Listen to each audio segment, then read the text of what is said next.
Інтерв'ю з дітьми – непросте завдання. Навіть більше. Інтерв'ю з дітьми, які пережили травматичний досвід – велика відповідальність. Як не зашкодити? Ми створили курс «Безпечний простір для дитячих голосів в медіа», який допоможе розкривати чутливі теми без шкоди для дітей – етично і людяно. Цікаве інтерв'ю може бути безпечним, навіть терапевтичним досвідом для дитини. Ми розкажемо, як підготуватися, як побудувати розмову, яка допоможе суспільству розуміти важливі теми.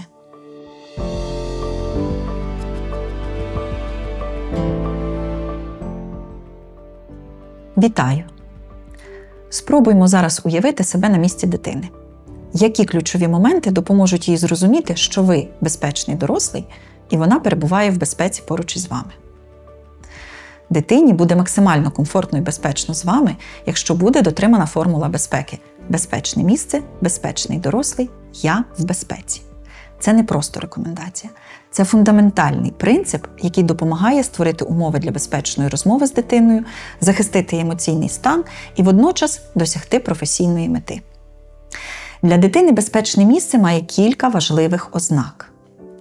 Це знайоме місце. Тут немає предметів, які можуть викликати негативні емоції або нагадувати про травму. Це місце комфортне для дитини. Тут є речі, які викликають цікавість, але надмірно не відволікають. Тут тихо, немає зайвого шуму чи хаосу. Перед початком розмови покажіть дитині приміщення або простір, де відбуватиметься інтерв'ю. Поясніть, що і для чого тут є. Наприклад, покажіть, де розташований туалет, чи де можна попити води, чи вийти за потреби. Якщо є можливість, дайте дитині змогу самостійно вибрати комфортне для неї місце в приміщенні. Якщо дитина не може сама вибрати місце, допоможіть їй, запропонувавши варіанти, але завжди враховуйте її комфорт. Також обов'язково скажіть дитині, що вона може вільно пересуватися приміщенням і вийти в будь-який момент, якщо їй захочеться. Це дуже важливо, адже відчуття свободи і контролю значно знижують рівень тривоги. Важливо прибрати з простору будь-які речі, які можуть нагадувати про травмівний досвід, наприклад, військову атрибутику. Перейдімо до безпечного дорослого. Що це означає? Для дитини безпечний дорослий – це той, хто знайомий, або одразу представляється і пояснює, хто він і чому тут. Його поведінка і зовнішній вигляд викликають довіру. Передусім, завжди починайте з представлення. Назвіть своє ім'я, поясніть свою роль і що саме ви хочете робити. Запитайте дитину, як ви маєте до неї звертатись.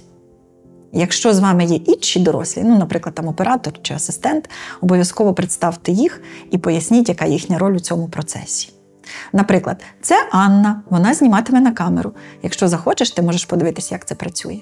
І головне, будьте емоційно готовими до розмови. Якщо ви самі відчуваєте напруження чи невпевненість, дитина це також відчує. Ознаки того, що встановлено довіру, а дитина почувається в безпеці.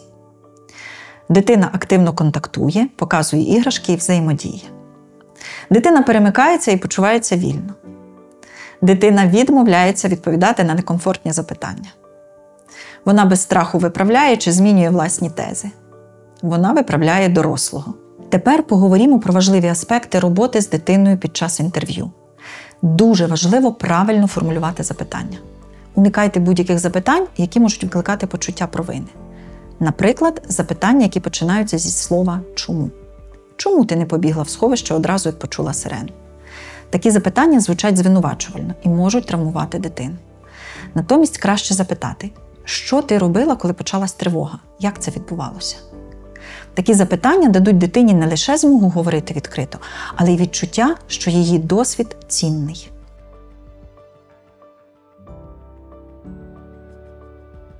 Насамперед, не тисніть і не вимагайте відповіді. Дайте дитині час адаптуватися. Якщо вона плаче, запропонуйте зробити перерву. Ви також можете використати техніки заземлення.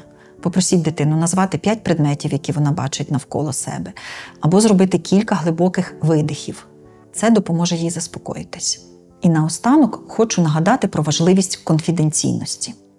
Використовуйте лише ті деталі, які не зашкодять дитині. Не публікуйте імена чи фотографії без дозволу. І навіть якщо батьки погодилися на інтерв'ю, відповідальність за етичність матеріалу лежить на вас.